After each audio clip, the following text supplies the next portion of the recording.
Kā var iesaistīties arotbiedrībā? Ļoti vienkārši.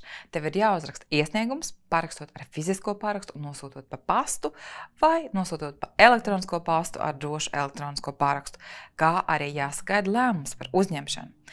Pēc tam, kad esi pārliecinājies, ka esi uzņemts, ir jāveic arī biedru naudas maksājums. Parasti tas ir 1% apmērā no tavas darba samaksas. Sakaru nozare ir noteikts arī limits.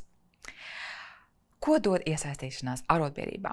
Iesaisti dod papildu motivāciju, produktivitāti, pleca sajūtu, domu apmaiņu, kā arī pieredzi no Latvijā un pasaulē labākajiem piemēriem.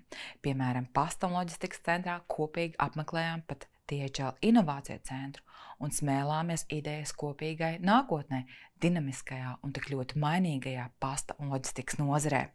Ir daudz labu un iedvesmojošu piemēru, par kuriem iespējams tu nemaz neesi dzirdējis, jo neesi arotbiedrībā. Abonē mūsu YouTube kanālu, iesaisties, protams, arotbiedrībā un piesakies www.lsab.lv.